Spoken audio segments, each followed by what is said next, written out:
हरे राम राम राम हरे हरे, हरे कृष्ण कृष्ण कृष्ण हरे हरे। आइए, श्री रामचरितमानस सुंदर कांड चल रहा है। वानर राज सुग्रीव ने सारी सेना बुला ली है और लंका पर चढ़ाई करने के लिए समुद्र पर आ गए हैं। आइए, वे प्रभु के चरण कमलों में सिर नवाते हैं। महान बलवान रीछ और वानर गरज रहे हैं। श्री राम जी ने वानरों की सारी सेना देखी, तब कमल नेत्रों से कृपा पूर्वक उनकी ओर दृष्टि डाली। राम कृपा का बल पाकर श्रेष्ठ वानर मानव पंख वाले बड़े पर्वत हो गए। तब श्री राम जी ने हर्षित होकर प्रस्थान कूच किया। अनेक सुंदर और शुभ शकुन हुए, जिनकी कीर्ति सब मंगलों से पूर्ण है। उनके प्रस्थान के समय शकुन होना ये नीति है, लीला की मर्यादा है। प्रभु का प्रस्थान जानकी जी ने भी जान लिया। उनके बाएं अंग फड़क फड़क कर मानो कह देते थे कि श्री राम जी आ रहे हैं। जानकी जी को जो जो शकुन होते थे वही वही रावण के लिए अपशकुन हुए। सेना चली, उसका वर्णन कौन कर सकता है। असंख्य वानर और भालू गर्जना कर रहे हैं। नक ही जिनके शस्त्र हैं, वे इच्छानुसार सर्वत्र बेरोक टोक चलने वाले रीछ वानर पर्वतों और वृक्षों को धारण किए कोई आकाश मार्ग से कोई पृथ्वी पर चले जा रहे हैं। वे सिंह के समान गर्जना कर रहे हैं। उनके चलने और गर्जने से दिशाओं के हाथी विचलित होकर चिंगाड़ रहे हैं। दिशाओं के हाथी चिंगाड़ने लगे, पृथ्वी डोलने लगी, पर्वत चंचल हो गए, कांपने लगे और समुद्र खलबला उठे। गंधर्व देवता मुनि नाग किन्नर सब के सब मन में हर्षित हुए कि अब हमारे दुख टल गए। अनेकों करोड़ भयानक वानर योद्धा कटकटा रहे हैं।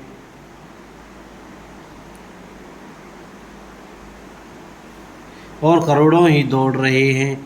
प्रबल प्रताप कौशलनाथ श्री रामचंद्र जी की जय हो, ऐसा पुकारते हुए वे उनके गुण समूहों को गा रहे हैं। उदार परम श्रेष्ठ एवं महान सर्पराज शेष जी भी सेना का बोझ नहीं सह सकते। वे बार बार मोहित हो जाते, घबरा जाते हैं और पुनः पुनः कच्छप की कठोर पीठ को दांतों से पकड़ते हैं। ऐसा करते अर्थात बार बार दांतों को गड़ाकर कच्छप की पीठ पर लकीर सी खींचते हुए वे कैसे शोभा दे रहे, मानो श्री रामचंद्र जी की सुंदर प्रस्थान यात्रा को परम सुहावनी जानकर उसकी अचल पवित्र कथा को सर्पराज शेष जी कच्छप की पीठ पर लिख रहे हों।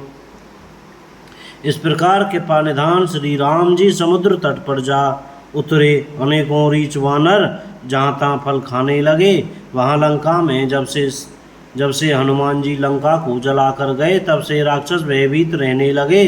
अपने अपने घरों में सब विचार करते हैं कि अब राक्षस कुल की रक्षा का कोई उपाय नहीं है। जिसके दूत का बल वर्णन नहीं किया जा सकता, उसके स्वयं नगर में आने पर कौन भलाई है। हम लोगों की बड़ी बुरी दशा होगी। दूतियों से नगरवासियों के वचन सुनकर मंदोदरी बहुत ही व्याकुल हो गई।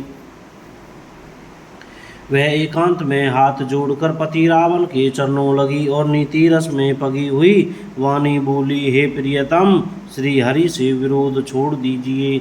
मेरे कहने को अत्यंत ही हितकर जानकर हृदय में धारण कीजिए। जिनके दूत की करनी का विचार करते ही सिमरन आते ही राक्षसों की स्त्रियों के गर्भ गिर जाते हैं। प्यारे स्वामी, यदि भला चाहते हैं तो अपने मंत्री को बुलाकर उसके साथ उनकी स्त्री को भेज दीजिए। सीता आपके कुल रूपी कमलों के वन को दुख देने वाली जाड़े की रात्रि के समान आती आई है। हे नाथ, सुनिए, सीता को दिए लौटाए बिना शंभु और ब्रह्मा के किए भी आपका भला नहीं हो सकता। श्री राम जी के बाण सर्पों के समूह के समान हैं और राक्षसों के समूह मेढक के समान। जब तक वे इन्हें ग्रस नहीं लेते, निगल नहीं जाते, तब तक हट छोड़कर उपाय कर लीजिए। मूर्ख और जगत प्रसिद्ध अभिमानी रावण कानों से उसकी वाणी सुनकर खूब हंसा और बोला, स्त्रियों का स्वभाव सचमुच ही बहुत डरपोक होता है, मंगल में भी भय करती है। तुम्हारा मन हृदय बहुत ही कच्चा कमजोर है। यदि वानरों की सेना आवेगी तो बेचारे राक्षसों से खाकर अपना जीवन निर्वाह करेंगे। लोकपाल भी जिसके डर से कांपते हैं उसकी स्त्री डरती हो, यह बड़ी हंसी की बात है। रावण ने ऐसा कहकर हंसकर उसे हृदय से लगा लिया और ममता बढ़ाकर अधिक स्नेह दर्शाकर वह सभा में चला गया। मंदोदरी हृदय में चिंता करने लगी कि परिवार विधाता प्रतिकूल हो गई। ज्यों ही वह सभा में जाकर बैठा, उसने खबर ऐसी पाई कि शत्रु की सारी सेना समुद्र के उस पार आ गई है। उसने मंत्रियों से पूछा कि उचित सलाह कहिए, अब क्या करना चाहिए। तब वे सब हंसे और बोले कि चुप किए रहिए, इसमें सलाह की कौन सी बात है। आपने देवताओं और राक्षसों को जीत लिया, तब तो कुछ श्रम ही नहीं हुआ। फिर मनुष्य वानर किस गिनती में है। मंत्री वेद और गुरु ये तीन यदि अप्रसन्नता के भय या लाभ से आशा से हित की बात न कहकर प्रिय बोलते हैं, ठकुर स्वाति कहने लगते हैं, तो क्रमशः राज्य, शरीर और धर्म इन तीनों का शीघ्र ही नाश हो जाता है।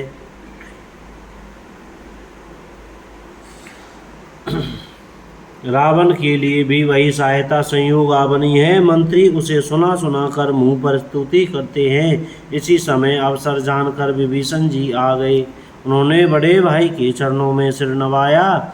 फिर वे सिर नवाकर अपने आसन पर बैठ गए और आज्ञा पाकर ये वचन बोले कि हे कृपालु, जब आपने मुझसे बात राय पूछी ही है तो हे तात, मैं अपनी बुद्धि के अनुसार आपके हित की बात कहता हूँ। जो मनुष्य अपना कल्याण, सुंदर यश, सुबुद्धि, शुभ गति और नाना प्रकार के सुख चाहता हो, वह हे स्वामी पर स्त्री के ललाट को चौथ के चंद्रमा की तरह त्याग दे। अर्थात जैसे लोग चौथ के चंद्रमा को नहीं देखते, उसी प्रकार पर स्त्री का मुख ही न देखे। 14 भुवनों का एक ही स्वामी हो, वह भी जीवों से वैर करके ठहर नहीं सकता, नष्ट हो जाता है। जो मनुष्य गुणों का समुद्र और चतुर हो, उसे चाहे थोड़ा भी लोभ क्यों न हो तो भी कोई भला नहीं कहता। हे नाथ, काम, क्रोध, मद और लोभ ये सब नरक के रास्ते हैं। इन सब को छोड़कर श्री रामचंद्र जी को भजिए, जिन्हें संत सत्पुरुष भजते हैं। बोलो जय सिया राम। कोई गलती हो गई हो तो क्षमा करें। सीताराम।